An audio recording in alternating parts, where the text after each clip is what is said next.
Hello. How are you doing?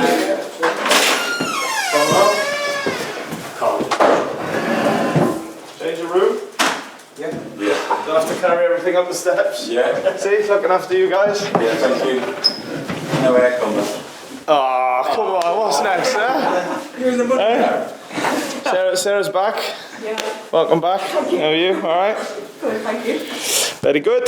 Okay, so just remind everyone as usual, we'll start with broadcast. Sky will get us started. There is no embargo on this, but we ask there's no social media posting during the broadcast part of the press conference until afterwards, and then we'll move on to the daily's briefing, written, that's embargo till 10:30 tonight. We'll get cracking. Thank you, Let's Simon. go, no worries. Steve, many congratulations on your 3 points at the weekend. Before I ask you about any early team news, since you spoke last week to the media, you've added Dennis, Freuler and also Kiyate. Can you just tell us how they've settled and a little word on each of them, what they bring to the camp?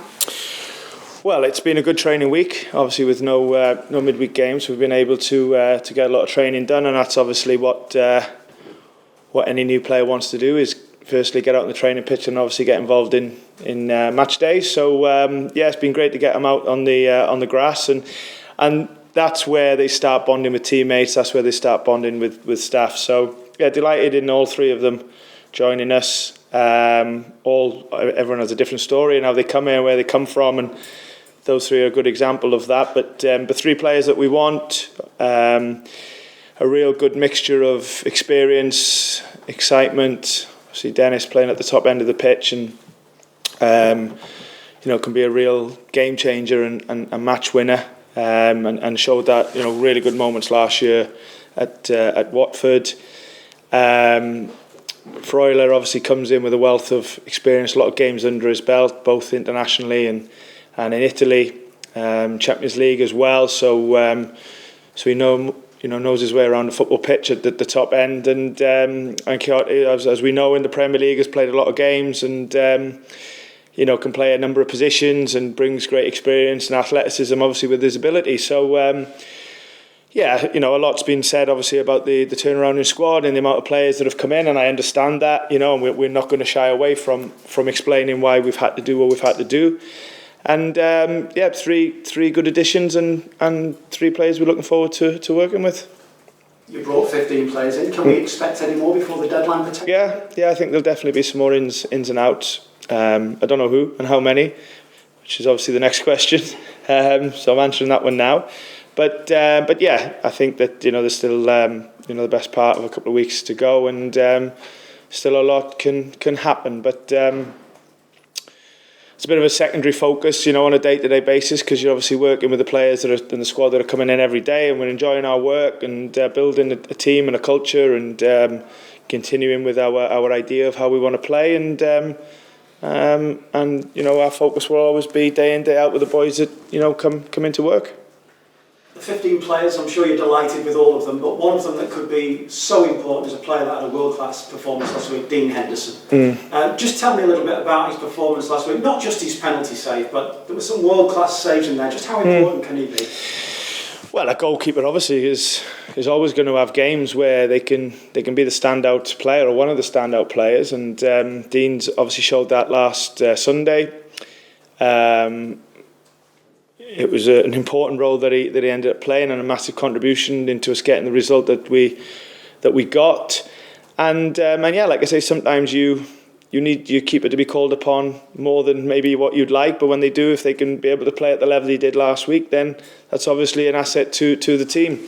I don't want him to be saving penalties every week and having to make maybe as many world-class saves as you put, but he's shown again that if he's needed, that he can perform at a really, really high level. So really pleased with Dean, not just the way he played last week, but with his daily contribution really to being part of what we're trying to do. He was a player that from the first time I met him was very keen on coming, and has really gone amongst the collective of what we're trying to do and who we want to be here. And he's had a good start, but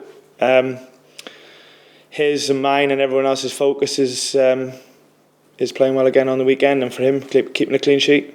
Steve, having seen him at close quarters, are you as surprised, as delighted that United have given him to you for a season? It's not something I'm thinking about really. I think that's once we knew there was a chance of him coming, we obviously committed to trying to make that happen, and we did that. And my focus with him really is on is his day-to-day work now at Nottingham Forest, and what impact he can have for the team.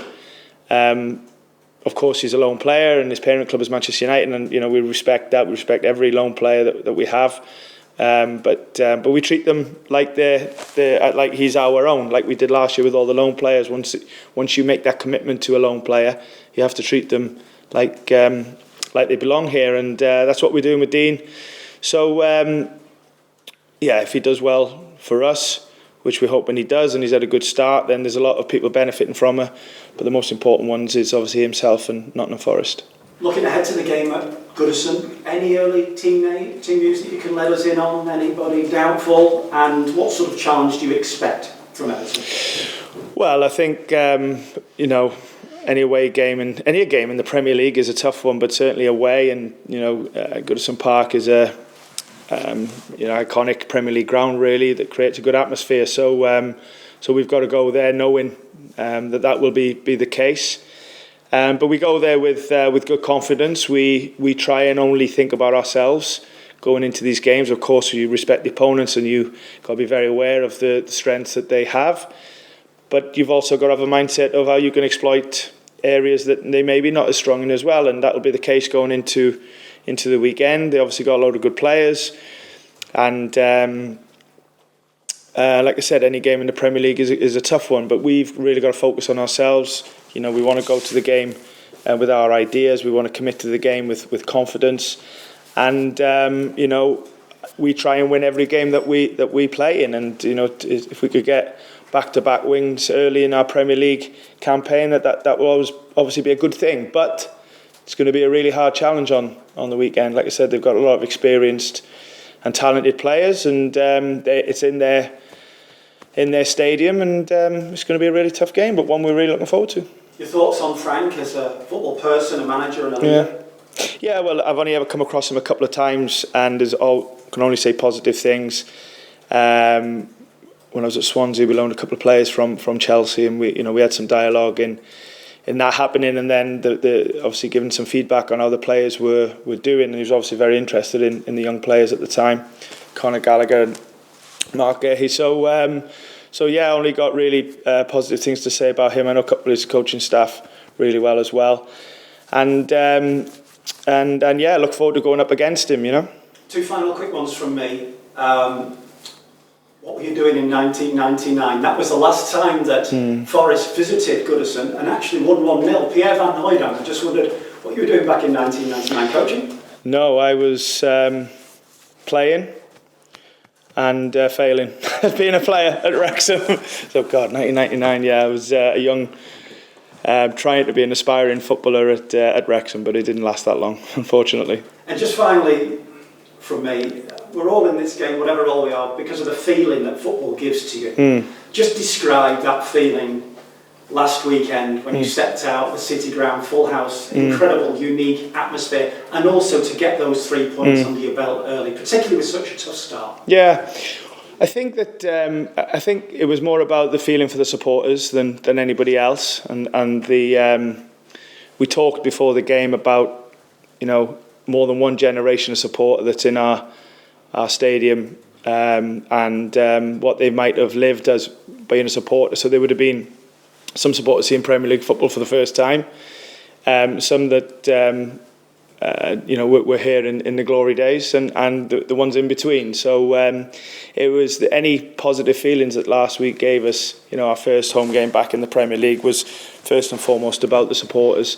And we were just pleased that we could give them that day. It was obviously a positive day with getting the 3 points. And as you say, that was really important as well, because you want to get off the mark in any season, but particularly this one being in the Premier League. So there was loads of good things that came out of the game, including our performance.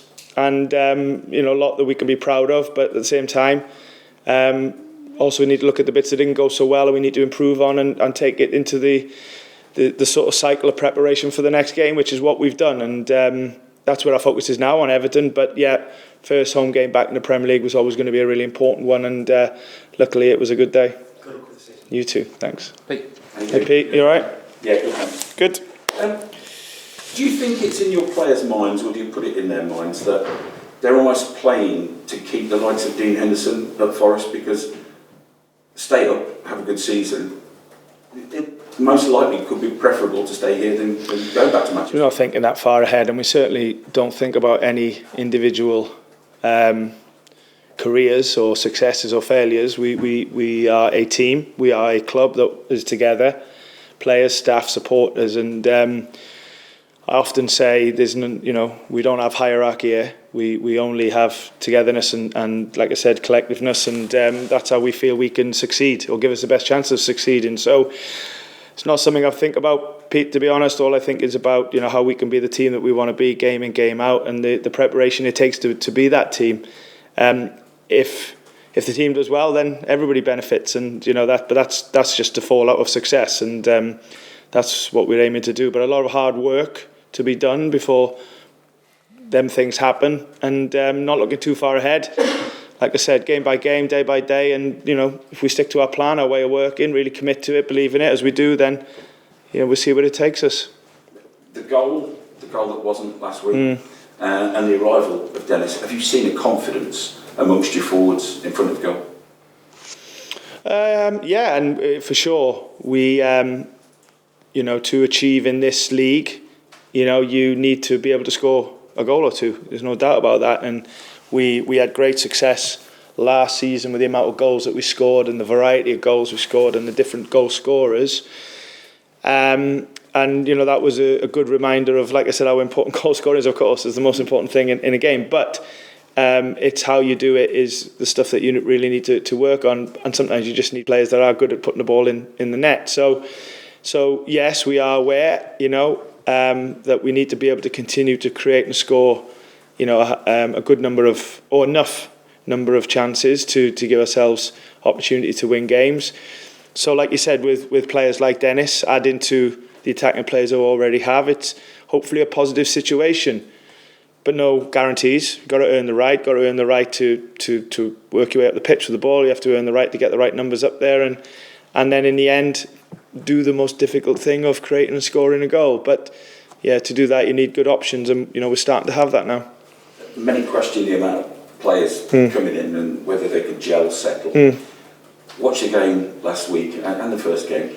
Harry Toffolo just seems to have taken. He's gone under the radar a little bit, with many. But how pleased are you with the way he's adapted to the Premier League? Yeah, I had a good meeting with Harry today, actually, and we just talked, as I like to do, with players and see how they're feeling, and no elephants in the room. Just talk about good and bad things, and he's very professional. He's very serious about his career, and has been on a great journey to the Premier League. But like us all, we're now facing the most difficult challenge, and that's being able to, just to compete, but try and succeed in the Premier League. He's fully aware of that. So for sure, yeah, he's had a good start, and as the rest of the new guys, in terms of not just say performances, but becoming part of the team, understanding the club, knowing how we want to work, and he's laid some good foundations, but that's all they are. And for a lot of us this week, including myself, having done well last Sunday, we've got to draw. We've drawn a line under that, and we start from zero again, and we try and earn the right to go and play well and win again against Everton. And he's got a good case of that this week if he's selected to play. And he's done well. He's a good guy, Harry, very professional, and we hope after laying some good foundations, he can continue to progress. You said to Chris that back in '99 you were eking out a career at Wrexham. Yeah, that's a good way of putting it. Yeah. Paraphrasing. But Frank Lampard between World Cups. Yeah.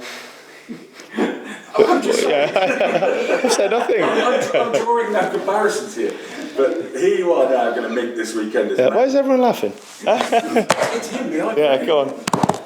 So you meet as managers, but is the pressure more now on him, the ex-professional footballer that achieved, some would say underachieved, internationally? Is the pressure more on him now? It's not my question to answer that, and you have to, as a manager, have loads of respect for anybody that is or has been a manager, because it is a unique role that you only get to understand, I think, when you do it. And so like I said, I still feel like I'm in the infancy. No, I'm at the start, if you like, of being a manager. Certainly, first year in the Premier League, and I think we're all facing pressures, challenges, objectives, whatever you want to call it. And I think if you start thinking about someone else's, then you're taking the eye off the ball of your own, and that's not something that I do. I'm only interested in trying to tackle my own challenges and objectives. So loads of respect for every manager up and down the country at every level, because of what it takes to be in that role, and we are all sharing that experience of trying to do a good job. Pressures, etc. I'm not sure about anybody else's. I just try and focus on myself and my team and see where it takes us. Thanks, Pete. Top man. Yes. Can I just grab one? Talk about one of your challenges. Actually, you mentioned trying to build a culture on the training ground. How much of a challenge is that with the number of players coming in, and how little time you've really got to do it? Well, we're enjoying it, that's for sure, and we're certainly facing up to it because it's a reality. Not seeing it as a negative, not seeing it as a disadvantage, because if you see it like that, then you're already on a downer with it. So we're enjoying that. Like I said last week, I've worked in international football where you get 2 or 3 days to try and put a team together to play in a European qualifier or tournament with a group of players from different clubs, in different parts of the country. So that's an exciting challenge, and for me, it's a great experience. It's a new experience at club level to be able to do this, and I think that's what it takes to become, a proper manager, is to be able to, see what's in front of you and tackle it with a positive mindset and try and get the best scenario possible. So that's just where we're at. But like I said, quite rightly, every week, I get asked about the amount of new players coming in, and I completely understand that. It's the right question to ask. But we had no alternative. It was inevitable. We were getting prepared for it for a long while before, the playoff final. And we're still in that progress. All we can do is keep trying to build layers day by day in the way that we work, the way we behave, and take the rough with the smooth. Don't get too high, don't get too low after good and bad moments, and in the end, see what level we get to. I know I said only one, but have you already seen the characters that are going to set the tone in that culture? Have you already seen the players who are going to lead that? Yes. I think that, even in the 2 games that we've had, obviously one home, one away, one win, one loss, you learn loads from both of them, and you have to look at them with a real sort of open mind and a real learning mindset, and that's what we've tried to do. There was, difficult result at Newcastle, but we saw some positives in it. Really good result against West Ham, and we saw some bits we want to get better at, and that's how we sort of review a game, and that's how we try and get the players to continue to build and grow, and, like I keep saying, become the team that we want to be. Okay, thank you. Finish at the back there. Hi, Steve. Just a quick one from me. You mentioned, of course, you're looking to get some more players in before the end of the transfer window. Are there any areas of the pitch that you're looking to specifically strengthen, or any areas like that you want to get in? Yes, but I think if I say that, then it's just going to add to certain speculation. There's certainly some areas that we want to strengthen in all of the lines throughout the pitch, but it's getting the right player and the right character that fits into our way of working. But that's what we're committed to doing. We feel like we're down the line on maybe a few things, and hopefully we can finish the process off of getting them through the door. And also, naturally there's going to be some players that will leave as well, which is not too much of a negative situation. Some guys need to leave to further their careers, whether it's on loan and they come back, or move on a permanent basis. So normal transfer sort of processes really of ins and outs.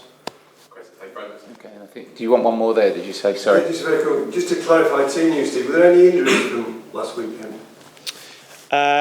No, Ryan Yates is back in training, and that's positive. Steve Cook's back in full training. Jack Colback is still suffering with his illness. So I think that's where we're at, yeah. And the 3 new guys, are they all in contention? Maybe. We'll see. We have the cameras off now, please. Thank you. Thank you. Can you put the air conditioner off as well? You can sit up there. Yeah, so, yeah.